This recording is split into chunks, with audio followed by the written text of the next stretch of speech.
Hello, and welcome to Message in the Middle with Marianne. We all know that life is hard, right? It's messy, it's unpredictable, but it can be wonderful all at the same time. My hope is that we can take a deep dive into self-development topics and explore life's lessons through book clubs, conversations, and interviews. And together, we can uncover the lessons that others have already learned to help us navigate this crazy, wonderful ride called life.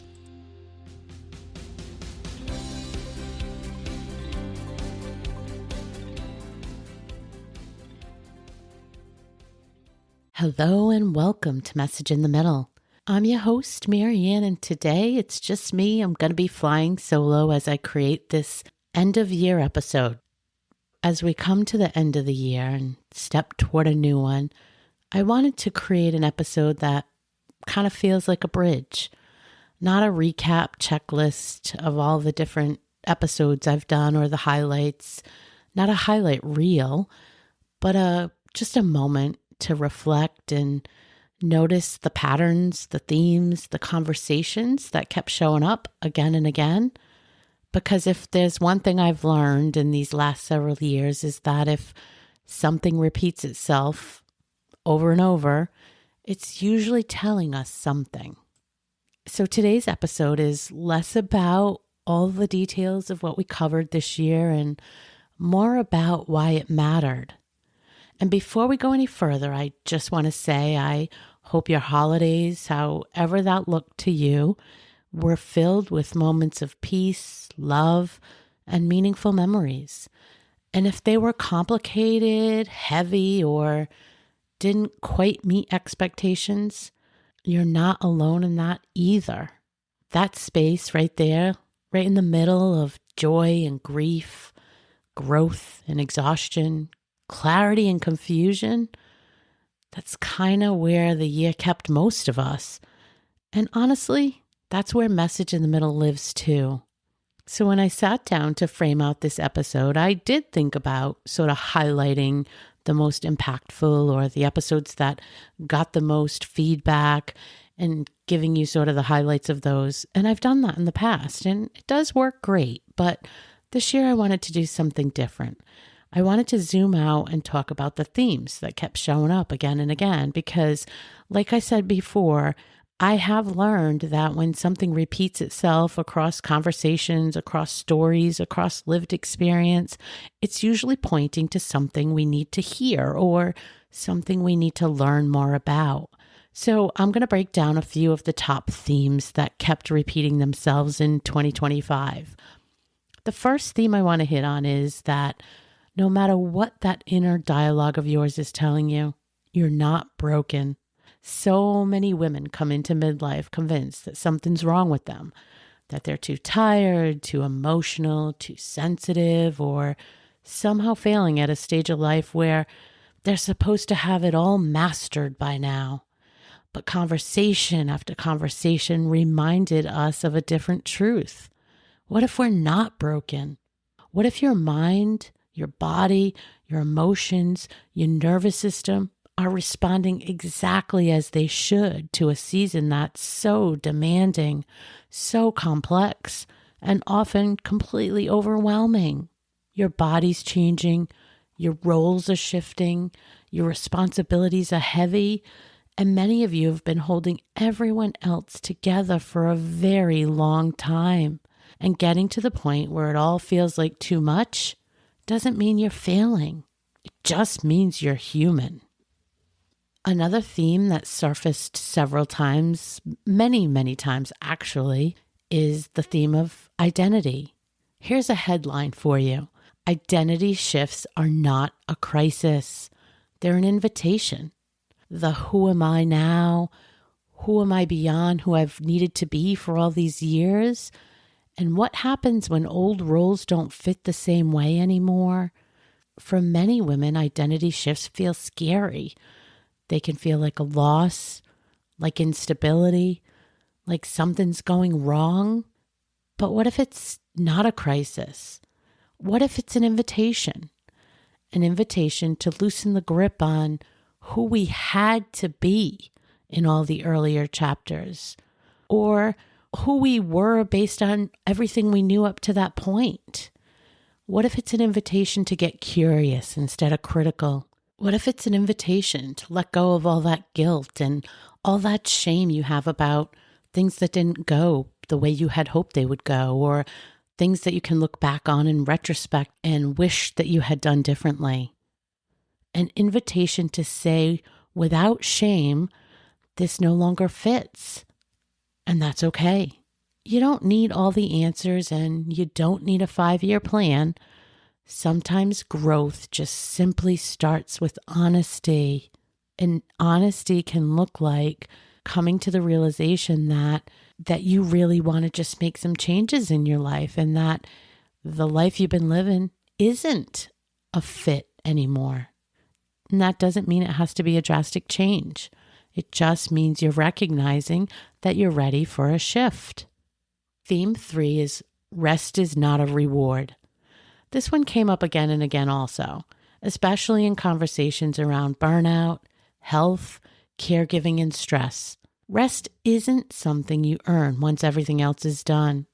Because let's be honest, everything else is never done. Rest isn't a luxury. It's not quitting. It's not giving up. It's not being lazy. It's a biological and emotional necessity. Slowing down doesn't mean you're falling behind. Slowing down simply means that you're giving exactly what you need to your body, and you're allowing yourself to reconnect and remember what actually matters. And if this one's a hard one for you, know that you're in good company. I mean, I talk about this stuff all the time, and I've been trying to practice what I preach and what I learn. But this one I still struggle with. I still struggle with just sitting down and doing nothing. I still struggle with just, putting my list of things to do away and saying today's going to be a day where I just relax and either do nothing or just do stuff for myself. It's really, really more challenging than one would think it should be. But it still is. It still is. That said, I've gotten much, much better at it. So I would just say, keep trying. You're in good company, and it does get easier. All right, let's move on to theme 4, the last one I'm going to be calling out. Theme 4's message was, you don't have to do this alone. In fact, you're not meant to do life alone. So many women believe independence means never needing help. I was definitely one of those women. Never asking, never leaning in, never truly opening up and being completely authentic with transparency into what was going on in my own life. But this year's conversation, especially around mental health, caregiving, grief, major life transitions, reminded us that connection and community are not a nice to have. They're a requirement. And sometimes that connection looks like a friend, a therapist, a community. And sometimes it's a voice like mine in your earbuds, reminding you that what you're feeling makes sense and that you're not alone in it.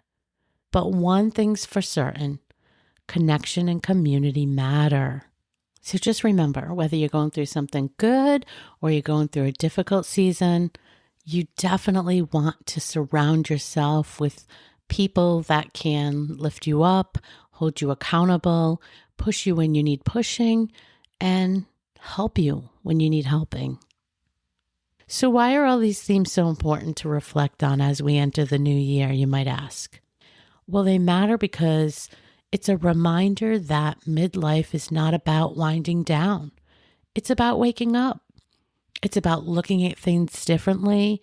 It's about unlearning the stories that you told yourself for many years, and about unlearning the stories you told yourself around value and what that looks like.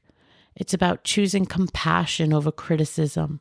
And it's about allowing yourself to move into the new year without pressure to reinvent yourself all at once, but to just start peeking in there under the covers, peeling that onion back a little bit to see which shifts might feel best for you.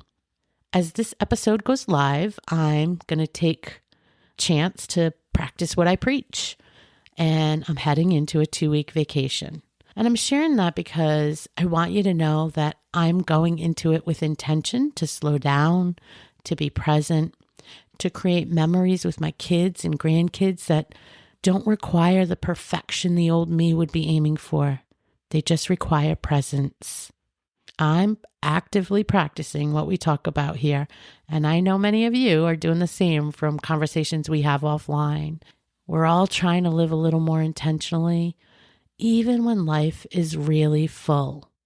We're all trying to sort out the things that no longer serve us, whether that's stories or people, places, jobs, identities, whatever it is. We're all still working on trying to sort that out and spend more time with the things that fill us up and less time with the things that pull us down.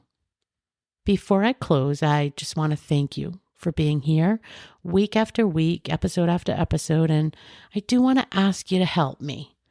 If you've been listening and you feel like the show has supported you in any way this year, please, please, please, can you do me a favor and subscribe wherever you listen to podcasts? Subscribing helps you make sure you don't miss any episodes in the new year, and it also helps me because it helps the show reach more women who need these kind of conversations. And it's one of the simplest ways you can support the podcast and help this community grow.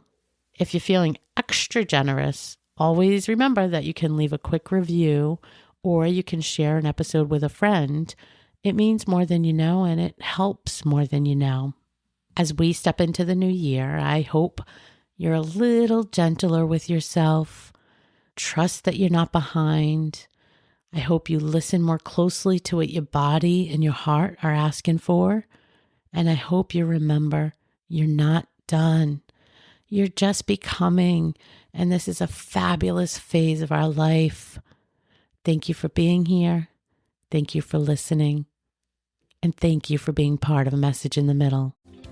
Thanks so much for listening to today's episode of Message in the Middle.